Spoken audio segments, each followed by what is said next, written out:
Kahit ngayon magdadakdak etong si Kiko Barsaga, sigurado wala nang mangingialam at wala nang kukutsa sa kanya. Sino ba ang tunay na baliw?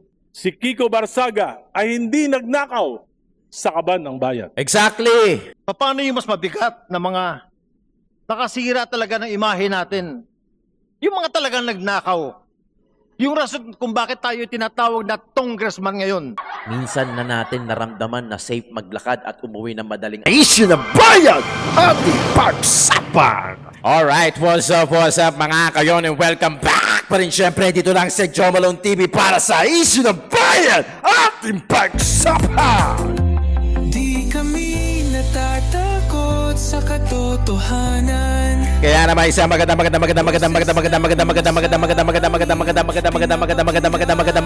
umaga, hapon o gabi sa inyo lahat. Isyu ng bayan. Ating pag-usapan. Tuloy-tuloy lang tayo mga kayon dahil tuloy-tuloy din sila. Nakampihan. Sumasal Pag-usapan lahat ng issue na yan, balik-taktakan dito para sa mga sa Joe Malone TV. Eto na, yung paborito ko. totoo ang laban. Hindi puro drama, di rin chismisan. Lahat ng tanong may klarong kasagutan. Kasama ka rito sa diskusyon. Boses mo may alaga sa solusyon. Laging alerto, mapagmatsyag. Truth ang hanap, di kami natitinag. Walang palusot, walang dayaan. Tunay ang serbisyo, diretsong usapan. Tuloy-tuloy lang tayo mga kayon. Pasok na mga suke, Joe Malone TV Ating pag-usapan. Walang titigil, ipaglaban natin hanggang makaupo ang mga Duterte. Sa katotohanan lamang. Duterte! Mamamayan. Totoo ang laban. Walang kulay, walang June 3, araw ng Miyerkules, bukas mag-uumpisa na ang kinakatakutan nila. para sa bayan. Ang Blue Ribbon Committee. Oh, wala na tayong magagawa. Naka-schedule na eh. Di ba? Hintahin natin kung sino yung mga mababanggit, yung nagtatapang-tapangan dyan kahapon, yung mga naghahamon-hamon. O, lumabas din kayo pagka nabanggit yung pangalan nyo, ha? Ang tagal nyong nanahimik, 9 na buwan na walang nangyari. Ang nakulong, Diskaya. Puta, wag nyo kaming pinaglololoko. Bulbulin na kami, tumagal na kami ng ganito, tapos ganyan lang iaalok nyo, lollipop lang. Mga kayon, sa sobrang lupit, umasta netong mga to, expelled si Congressman, actually ex-Congressman Kiko Barsaga. Pinagbutuhan eh. Diba? Pinagtulungan. Meron tayong mga video dyan. Panoorin natin. Medyo mahaba-haba ito O, puisahan muna natin dito. We are being paid almost over 10,000 a day and then pakangkang lamang po. Paupo-upo kayo dyan. Hindi dyan in the comforts of your home. Ano sabi ni Kiko? 10K lang ba? Baka 10M per day. Salamat, taxpayer. Kahit ngayon magdadakdak etong si Kiko Barsaga, sigurado wala nang mangingialam at wala nang kukutsa sa kanya. Finally, ex-Congressman Kiko Barsaga, wala ka na doon sa sinasabi mong palagi na House of Crocs. Di ba lagi yan sa opening ni Kiko Barsaga? Kiko na lang tatawag ko sa'yo, ha? Pero sobrang proud ako sa mga ginagawa mo. Actually, hindi proud. Saludo. Saludo ako sa ginagawa mo at sa ginawa mo at sa nagawa mo dahil pinaglaban mo kung ano lang talaga yung totoo. Di ba? Hanggang sa matanggal ka, hanggang sa ma-expelled ka. And it's okay. At least pagka tinawag mong House of Crocs, wala ka na dun.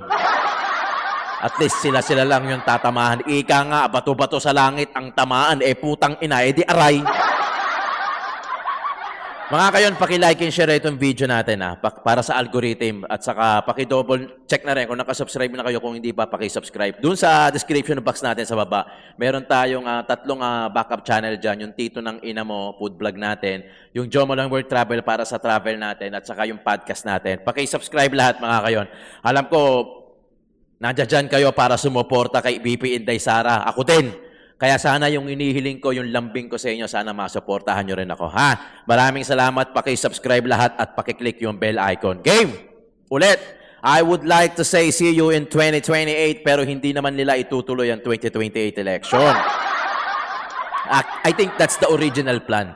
Pero since na isinambulat na ni Senator Amy Marcos yung plano nila, hindi papayag ang taong bayan. You try it! Come on! You try it and you will see kung anong gagawin ng taong bayan. I think wala nang papayag dyan. Masyado na yan. That's obviously a demonic act. Pagka ginawa nyo pa yan. Ano yan? Oh, martial law. Sabik sa kapangyarihan. Pero takot naman pagka nabanggit yung pangalan. Eh di putang ina. Di ba? Ang tatapang nyo eh. Pero ng flood control, asan kayo? Yung mga Tulfo brothers, asan kayo? Puta mabuti pa yung nagwewel ka eh. Sumasalo ng bato, ng palo eh. Maipaglaban lang nila yung karapatan at yung katotohanan about sa flood control issue. Kaya nagre-reels man sila sa sarili nila. Tinamaan sila ng batuta, no, etc. na bato, na daganan. At least pinaglaban nila yung katotohanan. Ipinaglaban nila yung karapatan ng bawat Pilipino. Pilipino tayo eh. Pilipino tayo. Dapat ipaglaban natin kung ano yung para sa atin. Ipaglaban natin kung kalaban man natin, gobyerno, ipaglaban natin kung ano yung karapatan ng bawat isa sa atin dahil parte tayo ng lintik na gobyerno na yan. Pucha, maawa kayo sa mga na... Ang daming nangyayari. Maawa kayo sa mga nasalanta. Ng mga nasalanta ng bagyo, yung mga nawalan ng bahay, yung mga bubong na lang, puta pare, puking na talaga. I'm sorry kung nakakapagmura ako, pero pucha. Ito kasi ang problema sa atin eh. Pagka hindi ikaw yung direct na tinamaan, medyo may sasawalang bahala mo pa eh. Real talk yun. Totoo yun. Medyo hindi mo mararamdaman eh. Iilan lang sa atin yung talagang kahit hindi ikaw yung direkta na salanta, hindi ikaw yung direkta na apektuhan, puta, pero yung dama mo, bihirang-bihira yun eh. Kasi nanggagalaiti ako, kasi puta, every time na maaalala mo, every time na makikita mo, kalapastanganan eh. Alam mo yon? Kalapastanganan ng gobyerno kung bakit nagkaganon. I don't care kung sino kayo dyan. Diba? We don't fucking care kung sino kayo dyan. Pero gawin nyo ng tama yung trabaho nyo para sa taong bayan. Kahit magpayaman kayo, pakapalin nyo yung bulsa nyo, yung pitaka nyo, pare, hindi nyo madadala yan sa kabilang buhay. Okay, ready na ba kayo?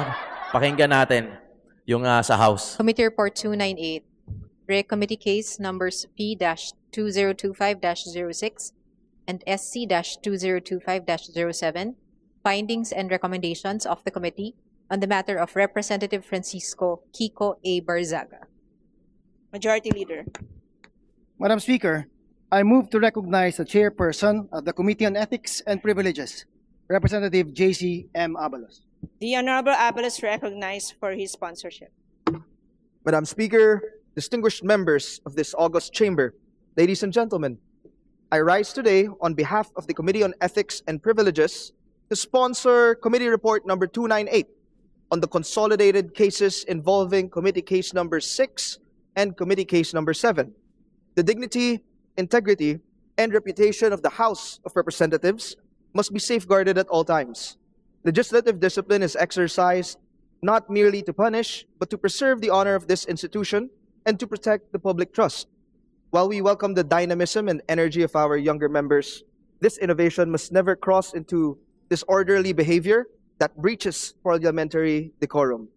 To provide a brief background on these consolidated cases, on the 25th of December 2025, Representative Janet L. Garin filed a petition against Representative Francisco Kiko A. Barzaga Garin, for ha? disorderly behavior, violations of the House rules, and Republic Act number 6713. which is committee case number 6. On the 29th of September 2025, Representative Barsaga filed a reciprocal sworn complaint against Representative Garin for conduct unbecoming of a member, which is committee case number 7. On the 19th of November 2025, the committee formally consolidated both cases to ensure a unified and orderly review. On February 3, 2026, the committee dismissed committee case number 7 due to the clear non-interest of Representative Barsaga to pursue his complaint against Representative Garin. The committee considered the absence of Representative Barsaga at the formal hearing despite prior notice as lack of interest in pursuing his case against Representative Garin. Thank you, Madam Speaker. Thank you, our dear Majority Leader, and to the sponsor, Chairman of the Committee on Ethics. Paborito ko po si Kuli Desma. Sino ba ang tunay na baliw? Yung bang isinilang sa pag-iisip ay kapos? O gusto ang isip, ngunit sakim naman na lubos? Ang mga social media posts and speeches ni Kong Kiko Barsaga na bumabatikos sa pamahalaan sa Administrasyong Marcos at iba pang opisyal ng pamahalaan kabilang na ang Kamara at Senado. Maganda yan sasabihin ni, provocative ni o ka-harsh, Egay. ito ay hindi sapat na dahilan Yes. upang pagkaitan natin ng kinatawan ang daan-daang libong mamamayan ng Dasmariñas, Cavite. Correct. The House has already imposed suspensions for the same conduct. An expulsion based on substantially identical acts are excessive and disproportionate. My concern is whether expulsion would be perceived as punishment for dissent rather than on genuine disorderly behavior. A court would likely be reluctant to interfere with the House's internal disciplinary powers. However, from a constitutional law perspective, expelling a representative for criticisms, harsh language, and controversial social media posts would be difficult to defend as a proportionate exercise of the expulsion power. Si Kiko Barsaga ay hindi nagnakaw sa kaban ng bayan. Exactly. Si Kiko Barsaga ay walang conflict of interest di tulad ng mga contractors na iniiwasang imbestigahan Correct. ng Kamara. Si Kiko Barsaga ay hindi nagpasok ng mga kahina-hinalang alokasyon sa national budget. Si Kiko Barsaga ay dumadalo sa sesyon di tulad ng mga maraming kinatawan. Hindi mo nakikita sa plenaryo pero laging present sa attendance record ng Kamara. Correct. This is simply a tyranny of the supermajority to please those in power that were offended by Representative Kiko Barsaga. Ito ay pagpapatahimik sa mga hindi sumasang-ayon. Minsan, dumalo ako sa burol ng aking kamag-anak ng aking high school classmate. Pinakilala ko sa mga naroroon. Si Egay po, kaklase ko, congressman ng Caloocan. Hindi po buhaya yan. Matino yan. Napaisip ako. Nasabi ni Kiko Barsaga sa kanyang FB post, "This house is a crocodile farm." This is not just himself speaking. Actually, it is a reflection of what the people think and view us. Correct. Honorable Erice, have another minute. Sa South Lounge, sa Huntahan, hindi naman kinakaila, marami. Uusap-usap tayo. Ina-admit natin, hindi maganda ang tingin sa atin ng mamamayan. Talagang hindi. Anomaly. Hindi kasalanan ni Kiko Barsaga kung buhaya at korap ang tingin ng maraming Pilipino sa atin. Correct. Hindi kasalanan ni Kiko kung mababa ang tingin sa Kongreso. Tayong lahat ay may pananagutan dito. Sa imaing ito, maraming aligasyon ng korupsyon. Yung ombudsman mismo ang nagsasabi, there are a lot of contractors dito sa Kamara, pero bakit hindi natin ito iniimbestigahan? conflict of interest, anomalous budget and infrastructure, pork barrel, patronage politics using government funds, bundat ng mga political dynasties. Ngunit sa halip na linisin natin ang ating hanay at magbago sa ating mga gawi, pinili nating magalit, mainsulto at parusahan ng mga nagsasalita. Yes. Galit tayo, nasasaktan tayo sapagkat may kasabihan. Truth hurts! Yan! Kailangan pag-isipan natin itong mabuti. Bilog ang mundo. Papanalangin ko na huwag dumating na tayo ang magiging biktima ng kapangyarihan na ginagamit upang apihin Titikas ang ninyo. malayang pagpapahayag. Ayon sa awit ni Alicia Keys, na ang title ay Karma. Karma. What goes around, comes around. What goes up, must come down. Mga ate, kuya, tatay, nanay, lolo o lola ni Kiko dito sa kamera. Ang bata, kung nagkakamali, alam ko, Tinutuwid. hindi gaanong normal yung mga gawi ni Kiko dito sa kamera. Pero minsan, yung bata, nakakatuwa. Pero yung mga matatanda na ayaw magbago, Correct. dapat paalalahanin natin, dapat habang tumatanda tayo din sa kamera, tumitino rin tayo. Yes! Salamat Galing mo. Madam Speaker, Diba? Grabe, habang tumatanda kayo dyan, sana tumitino kayo. Kaso baligtad yan nangyayari. Ito yung sinasabi ko, na baka dito tumama si Jose Rizal, si Gat Jose Rizal, na ang kabataan ng pag-asa ng bayan. Put Kiko Barzaga and also Leandro Lebiste sa magandang posisyon to lead. Dahil tanggap na natin na itong mga to talagang yung political will talagang maayos at talagang meron namang ipagmamalaki. Ilagay nyo na yung mga bata, kayong matatanda, magpahinga na kayo. Total, uma-adapt na lang din kayo sa sistema eh. Nagnanakaw pa kayo. Diba? Nangungurap pa kayo. Wag nyo sabihin wala. Wag nyo sabihin hindi. Wag nyo sabihin walang korupsyon sa Pilipinas. Puta, ang lalaki na natin dito. Kahit bata, alam na yan. Diba? Pakinggan natin. Goma. Diyos ko, Goma.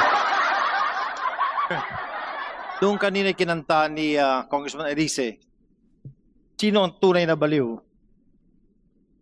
Posibleng baliw. Pero tayo ba ay nasasaktan sa mga ginawa niya? Noong naglabas siya ng video at nagsabi na tayo mga buhaya, a few days after that, I talked to him. Sinabi ko sa kanya, huwag kang maglabas ng ganyan.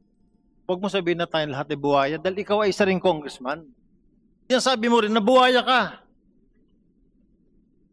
Ngayon, paano yung mas mabigat na mga nakasira talaga ng imahe natin? Yung mga talagang nagnakaw. Yung rason kung bakit tayo tinatawag na congressman ngayon. Na tayo daw ay nagnanakaw sa mga flood control programs.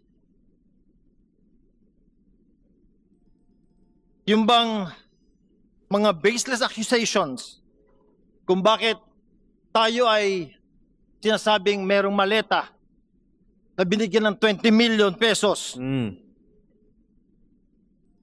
Dear colleagues, tayo, si Kiko ay binoto ng mga taga Cavite sa distrito niya. Hayaan natin na sila ang magtanggal sa kanya by not voting for him in the coming elections. Dear colleagues, let us examine ourselves. Tayo ba ay talagang napakalinis? Tayo ba ay hindi rin baliw paminsan-minsan? Meron din naman tayong mga colleagues dito na gumagamit ng social media. Kung ano-ano sinasabi sa atin. Minumura rin tayo paminsan-minsan. Di ba? Discipline him. Reprimand him. Suspend him as much as you want. But for us to take him out, let us not put this action of expulsion in our own hands. Let the people of Cavite in his district decide for him and not us for these reasons. Tama. Di ba? Pero alam nyo, pero wala eh. Ex-congressman na, nagpalit na ng pangalan si Kiko Barsaga. Ex-congressman Kiko Barsaga na eh. Ang nilagay niya eh. Napagbotohan na, na-expelled pa rin eh. Di ba? Okay. To the people of Dasmariñas, Cavite, I'm sure naman nasa katinuan kayong pag-iisip. Alam ko naman, nadama nyo rin eh. Di ba? Alam ko naman, nadama nyo yung hirap ng bawat isa sa atin. Kay minimum earner ka man, nakakaangat ka man sa buhay, mayaman ka man sa DASPA o sa DASMA o yung mga tipong sakto lang, naramdaman natin eh. Di ba? Naramdaman natin. And I think it's about time na rin na kumilos tayo. Hindi lang kahit boses. Kahit boses, itong ginagawa natin. Kahit boses, kilusan natin. Tama na eh. Hanggat nandiyan sila. I know, hindi natin completely maaalis ang korupsyon sa Pilipinas. Even Tatay Digong, hindi naman naniniwala sa ganun eh. Pero sana, bawasan natin kasi masyadong madami. Lahat na lang sila, karamihan sa kanila, na gusto patabain lang yung mga bulsa nila, patabain lang yung mga bahay nila, pagandahin yung bahay nila, bumili ng bahay sa ganito, bumili ng mamahaling relo, ng mga bags, wala naman problema doon. Kung meron ka naman talagang pera at kung pera mo naman, bakit hindi? Pero kung sasabihin mo na nanakawin mo yung pondo ng bayan, tapos yun ang pambibili sa mga luho mo, ibang usapan na yan. Tapos karamihan sa mga taong bayan, naghihirap dahil dyan. Yung flood control, hindi naman magkakaganyan kung naibigay talaga yung tamang pondo para dyan eh. At hindi lang flood control, health, education, lahat na. Ano pa bang matino? DPWH. Diba? Lahat eh. Yung pangapondo, yung sa PhilHealth.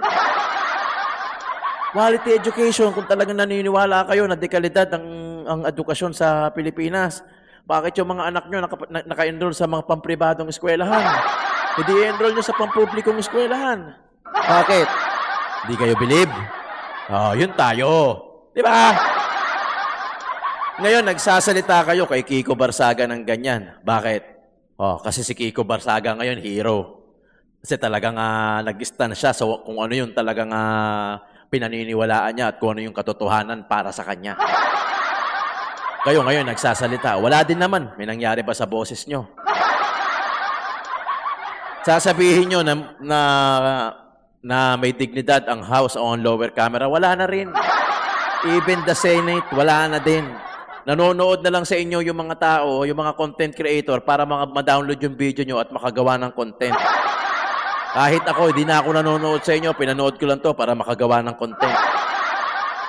Kasi wala na eh. Wala nang saysay para manood pa sa inyo, para paniwalaan kayo. Iilan na lang sa inyo talaga yung talaga may dignidad. Sa totoo lang, sa House, sa lower, sa Senate, iilan na lang. Karamihan, nilalaro nyo na lang. Magpakatao kayo. Di ba? Magpakatao kayo at magpakabayan kayo. At least, pag nawala kayo, namatay kayo, hero kayong titignan ng taong bayan. Hindi yung kahit sa kamatayan nyo, minumura pa din kayo. Sobrang sakit nun ha. Sa bagay, hindi mo na mararamdaman yun. Hindi ka na makakaramdam na sakit kasi wala ka na eh. Pero yung pamilya mo, yung mga mahal mo sa buhay, na sila yung makakabasa ng komento na minumura ka habang patay ka na, puta, sobrang sakit nun, double kill yun. Diba? Kasi, bili mo, hindi na naaawa sa'yo tayo, patay ka na, imbis na simpatsyahan ka, hindi nila ginagawa. Kasi nung nabubuhay ka, puro walang yan din yung ginawa mo. Gusto ba natin yun? Siyempre hindi, walang sino mang mga mahal sa buhay na mumurahin yung mahal nilang sumakabilang buhay. Diba? Sobrang simple. Bakit si Tatay Digong ganun-ganun na lang kung sambahin? O hindi naman sambahin. Kung lumabas sa kalye, pagkasigawan Duterte. Bakit? Bayad-bayang mga yan?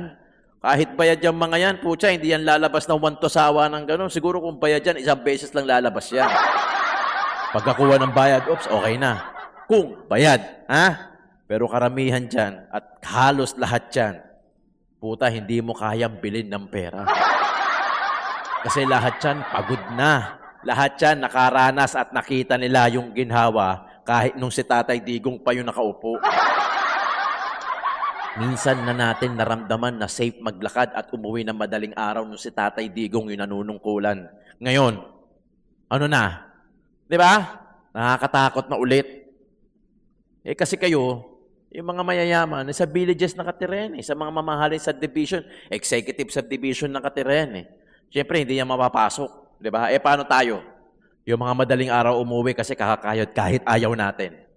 Yung mga anak natin na umuwi ng gabi kasi nagtatrabaho, nag-aaral, pero di natin masundo kasi wala tayong kakayanan. Not knowing na balang araw o pag umikot yung roleta, sila naman yung matsatsambahan. Gusto ba natin yon? Siyempre hindi. Walang magulang na gusto yung ganun. Iparanas nyo sana na merong gobyerno na masasandalan ang taong bayan, hindi yung para sa inyo lamang. Di ba? My fellow citizens, I have just been expelled from Congress, and this is my parting message. Firstly, I'd like to discuss the most imminent threat to our nation, the threat of war against China. Multiple members of Congress, and even Malacanang itself, has publicly shown interest in escalating our military tensions with China due to the issues involving the West Philippine Sea and the Taiwan Reunification Plan. I have repeatedly expressed my disagreement towards this proposed policy, as our military is incapable of directly combating this neighboring superpower. We must not continue to pose a threat to China's national defense. Secondly, the flood control corruption issue. While I have stated that former House Speaker Martin Romualdez is involved in the anomalies within the 2025 budget, I can confidently say that he is not the mastermind. Just like former Congressman Zaldico, he was instructed to pass the 2025 budget by Malacanang, the same budget which has led to the deaths of thousands of Filipino citizens. Exactly. Third, Yeah, no? on the topic of Mindanao secession, I've traveled to Mindanao multiple times, and I've noticed the growing sentiment within the locals of wishing to separate Mindanao from the Philippines. Due to the rampant corruption in the National Capital Region, the exploitation of their natural resources, and the way that they are treated as second-class citizens within their own country. I believe that Mindanao secession is a topic that must be seriously discussed, not just by our government, but the international community as a whole. Fourth, our local currency. Rampant inflation has rapidly worsened the quality of life for middle and lower income citizens, with the expectations of worse circumstances in the near future. The instability of our local currency adds to that, reaching new record lows nearly every week.